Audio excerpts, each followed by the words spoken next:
Canada's largest grocer is cutting almost 300 jobs. A kidnapped Canadian peacekeeper has been freed, and we'll show you what a $10 million bra looks like. Humber News starts now.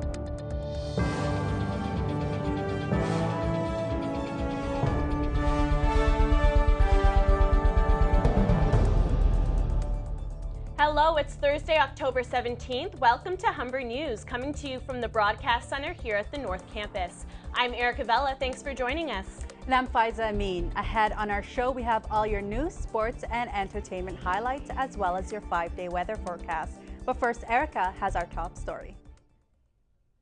Toronto is bidding goodbye to the zoo's 3 elephants today. The elephants will start their long journey from the Toronto Zoo to California in crates on a flatbed truck. But there's been a slight change of plans. The group hired to move the large animals, Active Environments, had asked the zoo staff to sign a non-disclosure agreement in order to make the U.S. leg of the trip. Originally, the agreement would have prevented them from revealing anything that happened on the trip.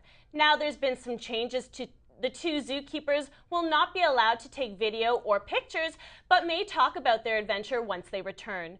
Toka, Tika, and Aringa's journey to California's Paws Animal Sanctuary will take about 50 hours. A snapshot released by Councillor Giorgio Mammoliti is getting a lot of attention. Mayor Rob Ford has ordered an investigation after the release of a photo of a Toronto Community Centre worker who appears to be sleeping on the job.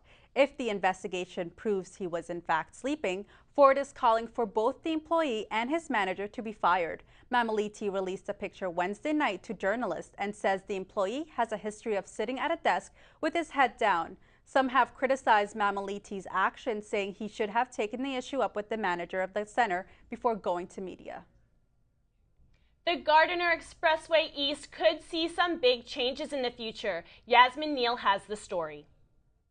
A public meeting was held last night to discuss the future of the Gardiner Expressway East. Proposals were given to the dozens that attended. Christopher Glacick of Waterfront Toronto says it is time for a rehaul. I think that the structure is at that point in its life where it needs a major rehabilitation. 4 proposals for the development of the Gardiner and Waterfront were shown. A panel of experts discussed the pros and cons of each solution. Attendees were asked to consider environmental impact, construction costs, and maintenance costs. And then finally, the replace elevated the highest cost, as one would expect, in the range of $600 to $900 million. Toronto's Gardiner Expressway was built in stages between 1955 and 1966. Recently, it has become a safety hazard with concrete chunks falling off the structure. This worries some Torontonians. John O'Reilly works for the city. He says something must be done. I think if there are pieces falling off of it and that it's 50, 60 years old, that something needs to be done to improve it, and we're making improvements to our waterfront, and this is key and crucial to that. The proposals are available to review online at gardinereast.ca. You can provide your feedback up until October 31st. Yasmin Neal, Humber News. Loblaw Companies Limited has announced it will be cutting 275 positions in management and administration. Almost 200 of the positions are at the head office in Brampton. The layoffs come exactly a year after the company cut 700 payroll and administration jobs at the same office. Loblaw says there will be very little impact to its stores. The company's $12.4 billion acquisition of Shoppers Drug Mart is still awaiting approval from the Competition Bureau. Young, unpaid interns may be more vulnerable than ever. A confidential briefing note from Ontario's Labour Minister says the Ontario Health and Safety Act may not protect workers who don't get a paycheck.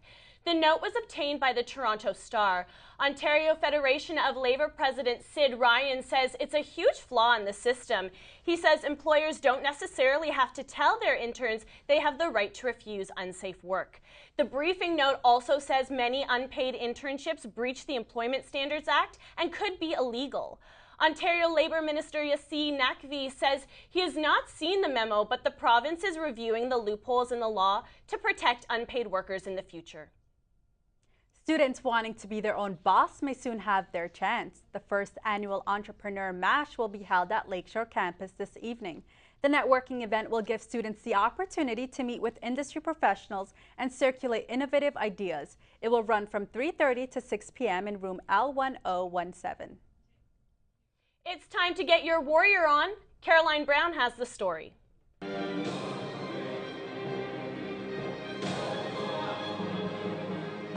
The Humber community is getting ready to unleash their inner warriors this Sunday at Warrior Race. Warrior Camp Training is an hour-long class that prepares the team for Warrior Race, a 6-kilometer obstacle course, with over 15 obstacles that include anything you can carry, lug, or jump over. Jesse Bruce is the Warrior Race coordinator. It's about getting people their fitness goals, right? And these are great fun events for people to work towards and train towards. Staff and students are in their last training class before the big race. Sam Kerwin is one of the Warriors participating in the race on Sunday. You feel really good. You feel it's an amazing feeling of accomplishment. And it's like, wow, I did it. And I'm going to get stronger for it. You can come out and support Humber's Warriors this Sunday. Caroline Brown, Humber News. Thanks, Caroline. When we come back, we'll have more news from across the country and around the world. Jonathan Rumley will have sports news, and we'll have your weather forecast with Sandra the Grandis. You won't need your umbrellas today, but you may need them later on this week. I'll have your 5-day weather forecast right after the break.